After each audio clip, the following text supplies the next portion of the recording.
And here's a live look from the scene of that deadly shooting in Dallas, nearly 12 hours after a suspect opened fire. No ICE officers were injured, but 2 detainees were critically injured and a 3rd detainee was killed.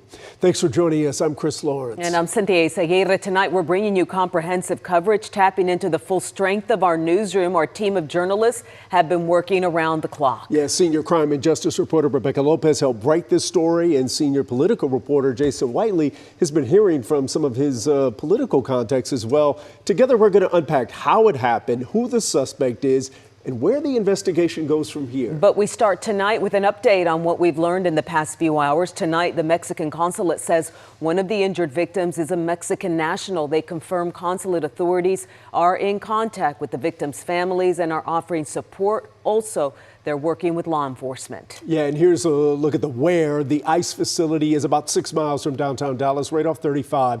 Police say the shooter got on the roof of an immigration office building before 7 a.m. and then started firing. We've got live team coverage tonight. Cole Sullivan is reporting on what's been a string of attacks on North Texas ICE and Border Patrol agents. But first, we'll go live to Durant, Oklahoma, where senior investigative reporter Tanya Iser has some new details on the suspect's background.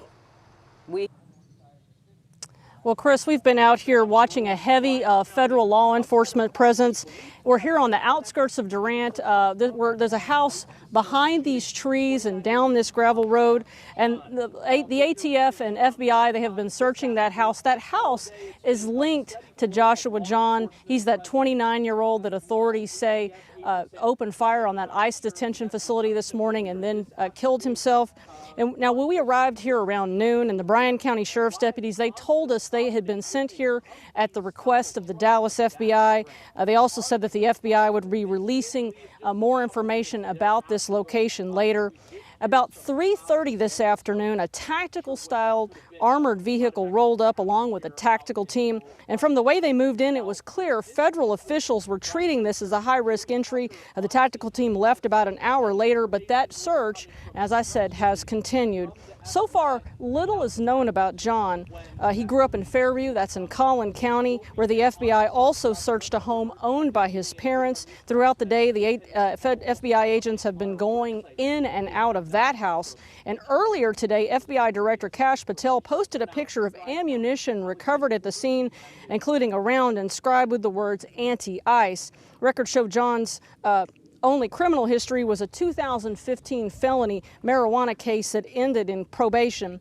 Collin College also confirms that a person by that name did attend college there at various times from 2013 to 2018. We also have not been able to confirm his employment history.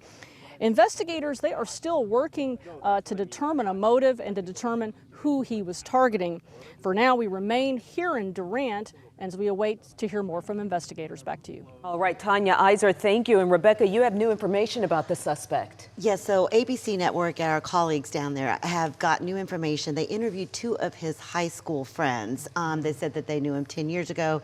They said he was not political at all, and that he was mainly a gamer. He liked to spend a lot of time online playing video games. And there's a quote from one of the friends who did not want to be identified, saying, "This is a complete shock to me. Josh was the least political person of all people I knew in high school. He liked playing video games. When people would start talking about politics, he was the first one to say, 'Guys, shut up. Can we just play Halo or whatever it was that they were playing?'" And that's fascinating because when you think about it, they're trying to nail down a motive here. But the FBI said this afternoon, listen, no more news conferences. We have nothing else to say at the advice of the U.S. Attorney's Office. Federal prosecutors have gotten enough information so far that they're building a profile of him. They don't need the public's help anymore, which is kind of fascinating here. 2 big questions remain. Number one, what was the motive that you were talking about here? And secondly, was he on any watch list? We're going to be finding that out likely in the coming days. All right, some things to keep an eye on.